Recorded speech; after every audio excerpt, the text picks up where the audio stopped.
Hey guys, Jay here. This is smarthelping.com. I got a new financial model here in the services business industry. We're talking about daycares. Um, I'll go through each tab and I'm going to do a high level quick review and then a low level individual tab review that's in detail. You're also going to see a little bit of new conventions for the timing assumptions of this model. If you normally watch my videos, you'll see some differences here. I'm just trying it out. We'll see how the customer feedback is.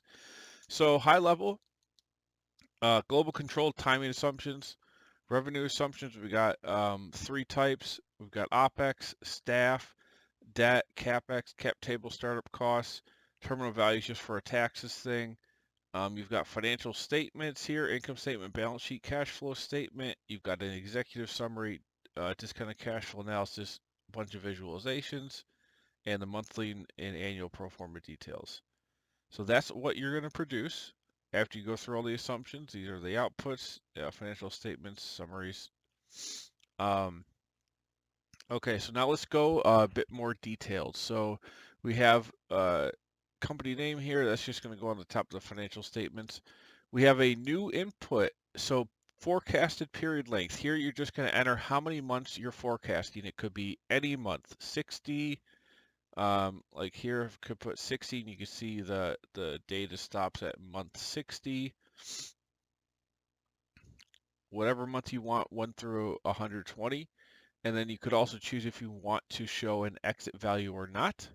If yes, it'll be based on a multiple of trailing 12-month EBITDA. If no, you can see here in the cash flow statement, no exit value. But if I hit yes here, you've got exit. Um, Cash sources, so debt and equity. Debt you could define here. The model will solve for the minimum equity required after any debt and all of your startup costs and any burn. What it does is if we look at the monthly detail, it'll look at all cash flow and find the minimum periodic cash flow, and that is your investment requirement, whatever that the minimum value is for the running cash position. So that pops into here, and you can see if we put no debt, our requirement gets a little bit higher. Investor and owner equity is coming from the cap table. We'll go through that, and then you could do income tax rate if you want to do post-tax analysis. Okay, revenue assumptions. So this is the big meat and potatoes of the model. You're gonna figure out, okay, what kind of daycare services are you gonna run? I did up to 11 here. So you've got infants 5 full days, toddlers 5 full days, preschool, um, 8 different age groups in 5, 3, or 2 full days, and then you're charging a monthly fee for all these different types of sign up services.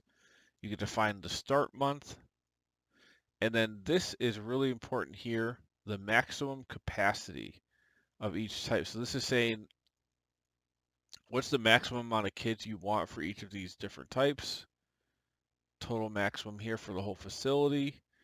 And then here we're increasing our fee if you want to, because we're going out for potentially 10 years. So that means, your monthly fee might be different in year 7 than in year 1. So you can define how that changes over time. If you don't want it to change, you could always put 0% here.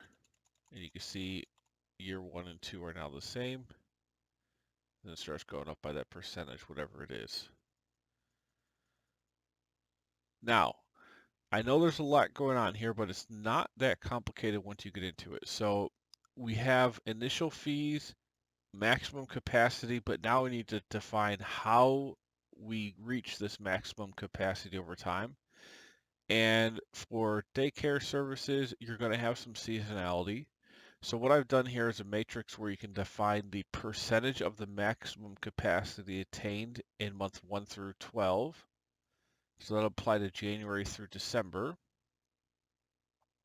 Even if your month is starting sometime after the first month, you still want to fill this out in the context of your seasonality assumptions. The actual numbers will and the model will start populating based on the start month here, but you need to know these references so you can figure out your future percentages of capacity attained. And what we have to figure that out is for each year, you can define how the different services change in their capacity attainment. So for example, infant 5 full days, it started at 20%, and then we're saying in year 2 it's going up by 10%. So here you can see 20, now we're in year 2, it goes up to 30. And then we're going up another 10% in year 3. So I see year 3, okay, now month 1 is at 40%. So we also need to define then, you can go up by a given percentage, but there has to be some maximum stabilized capacity that you're going to reach. So here you can define where the cap is. So I just put in 80% for everything. So you can see the model for each of these services will go up to 80% and then stop. And that kind of helps you not have to think about how high you can go up with these. You can just improve by a given percentage year over year until you hit the max stabilized capacity.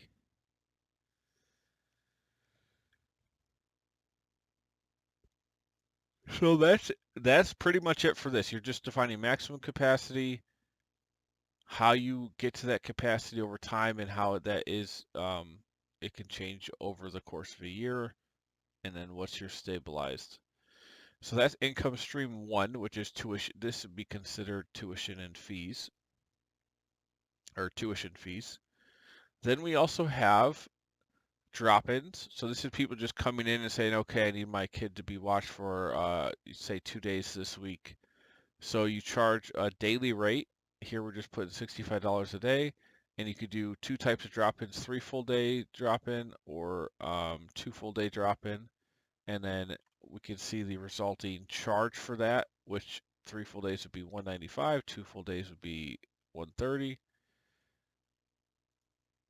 You can also define the start month of these 2 services here. So you might not be starting right at month 1, you could be starting at some month in the future. However, just like above, you want to define your expected drop-ins for each type in month 1 through 12.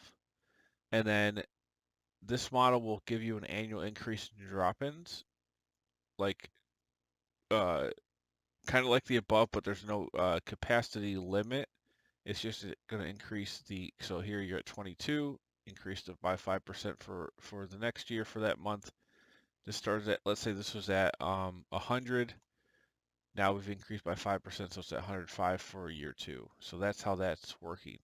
And then it goes all the way out for up to 10 years. And then the revenue is basically the number of drop-ins per month times the rate per day times if it's 3 full days times 3, if it's 2 full days times 2. So in this case, if there was 22 drop-ins for the 3 full days rate, we do this, and you can see there's 4,290. That's how we're getting that number.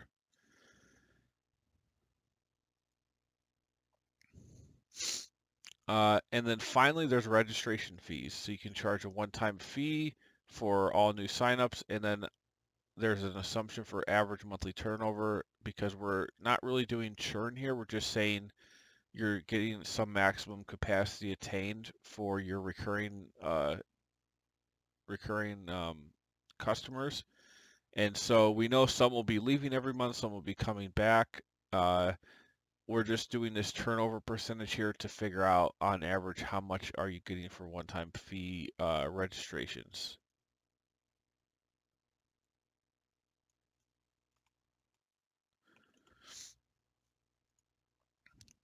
Okay, so that's revenue. We have operating expenses here. Again, we've got the start month number. This is a difference than what I normally do, but I think it might be easier for people to use it this way. We'll see. I'm curious about customer feedback. So start month number, the monthly cost, you can adjust this monthly cost in each year over time to account for inflation or just wage increases or expected cost increases. You got sales and marketing, general and administrative costs. So these are just like corporate overheads is what you'd be accounting for here. Research and development.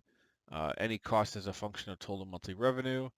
And then we have a really important one here. These are direct costs.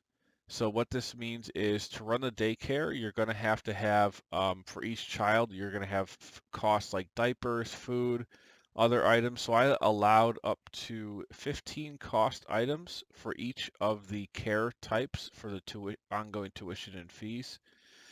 So for this, you can define these here. That the totals for each of these columns are going to populate the first year's cost um, per child in this. So and then you've got an annual increase, and this number will apply to the total count over time. So it's a variable cost. It scales directly with what your maximum capacity is and how close you've gotten to that, and this multiplies by that number per month. We also have drop-ins, so you got to figure out, well, if I have 3 full day drop-ins or 2 full day drop-ins for 2 full days, how much does that cost the daycare for each occurrence, and then the increase in that cost over time.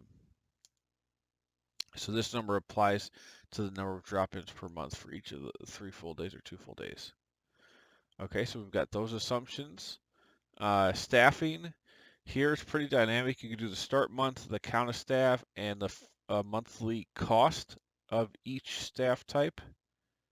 And that will result in and you can do an increase in that monthly cost, and then also payroll and taxes and benefits for each staff type, depending. And you can see this will flow through to, we have all our revenue. We'll go through this in detail in a bit, but the staffing is going to sit in the lower part of G&A, and you can see that happens here. And then we're also multiplying by the staff count. So here it's that D7 references the count right there. Debt schedule. So like we defined the 300,000 in debt at the global control tab, we also have to define the term. So we're just saying a 20-year term loan, 4.5% interest, 12 payments a year, and first payment month number is just 1. So this will offset any CapEx expenditures or burn. And then you just have the amortization schedule. Since we are including an exit value, that means we are paying back the remaining balance on that exit month. If not, it would just run and you just have an ongoing balance at the end of the template forecast. CapEx, so this is another important one. You're going to have potentially building, you might be purchasing the building. You also could have other capital expenditures that are going to be depreciable. So here you can just put whatever those items are. If it's the building, you want to keep that to row 1. That's a manual input for the value at sale. So that's why I put this in row 1. But if you're doing like cost segregation and you want to put the building into different cost categories with different useful lives, you can do that as well. And just have the right month number of expenditure, that the expenditure is happening, the cost, and the useful life. Now, if you're not buying a building, that's fine too. You'll have rent. You can do that on the OpEx tab under G&A. You just have a rent, expense, and that could be some monthly amount that changes over time and have some start month. Okay, so that's CapEx, cap table. So here, remember we're defining the minimum equity required is 2.4 million in this case. These are kind of just defaults. You could put this at whatever amount. Just make sure if it's all common shares, you put 100% here.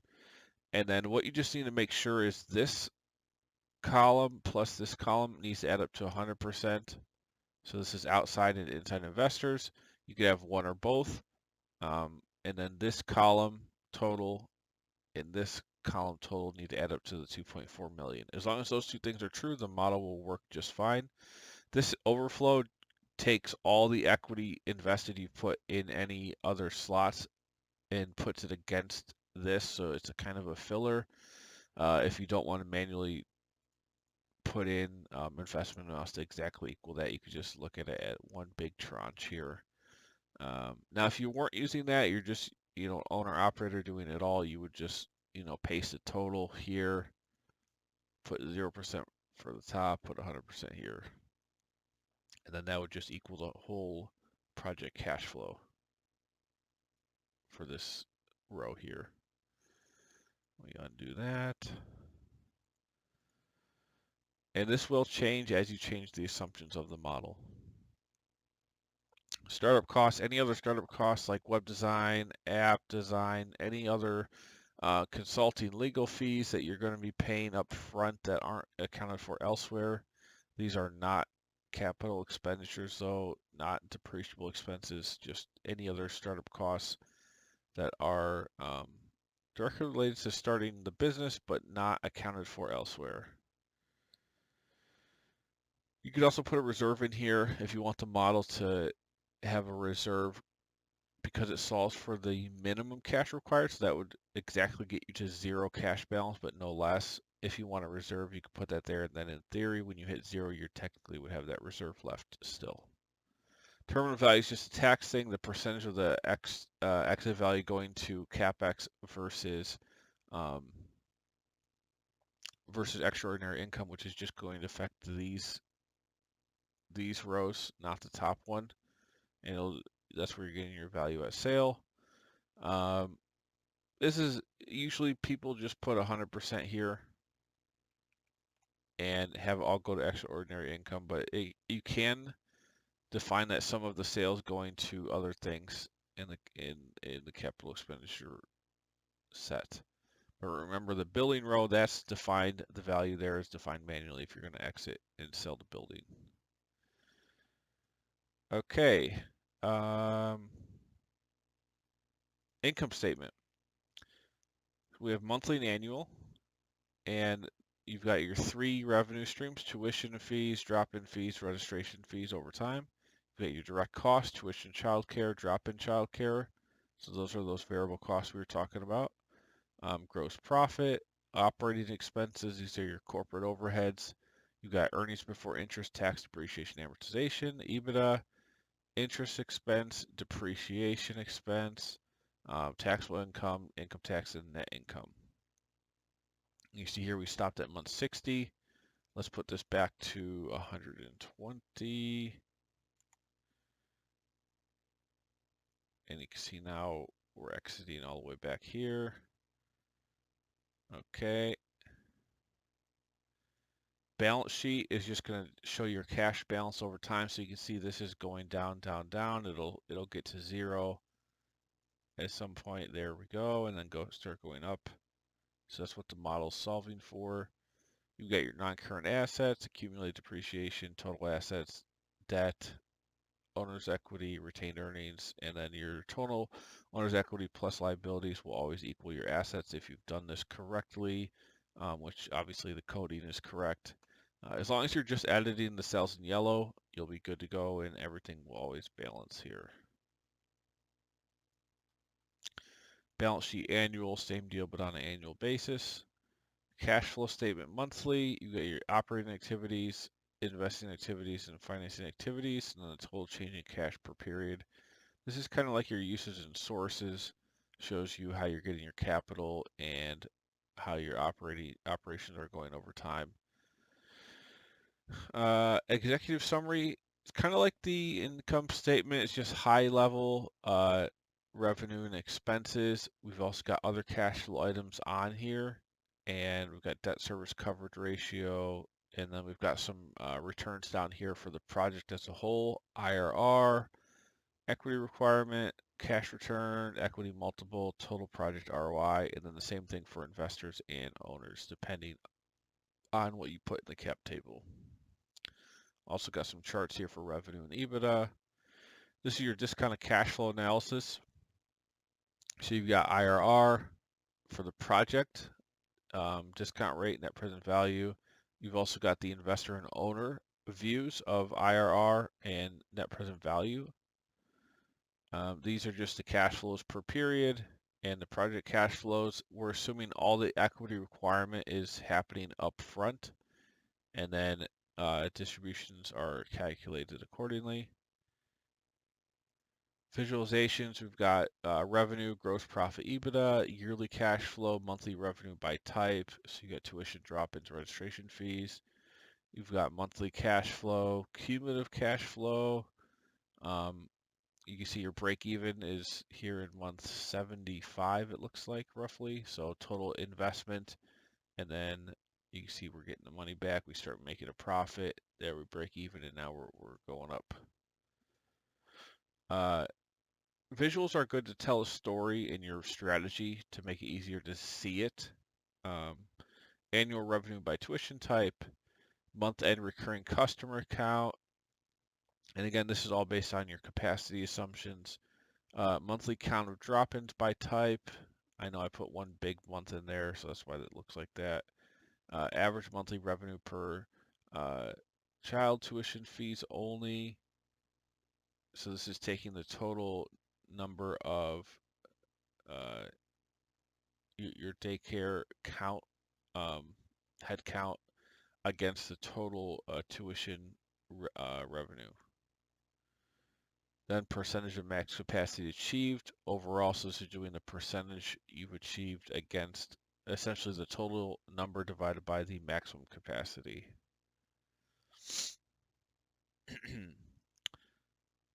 Finally, monthly detail. So here you can see your child counts by service type, and then the revenue by type. Here's your average fee. If you look at the aggregate, weighted average, drop-ins, count and revenue, registration fees, count and revenue from that. You can see the ongoing turnover fees here, and that's just based on a percentage of the discount over time. And then you've also got new registrants, which is just looking at the max change in a positive, any positive increases over time. Total revenue, then we've got our direct costs. So here's all our costs for each of the different service types, drop-ins, total direct cost, gross profit, and then here's our corporate overheads. All down here, then we add everything up and subtract the cost. We're at EBITDA, debt service, and then other cash flow items, and finally total cash flow. So that's pretty much it.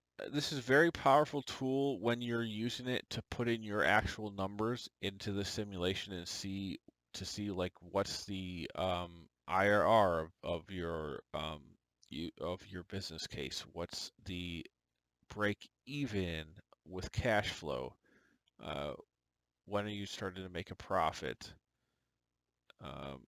All those different things. This can answer as you plug in your own assumptions for all the yellow tabs and let it run. The template will be available at smarthelping.com. Link is in the description box below. I will put this into a couple different bundles, so you'll have it in the industry specific bundle under services industry. It'll be in there for sure. I'm also going to put it in the other bundle for brick and mortar. It's going to go in this at no extra price increase.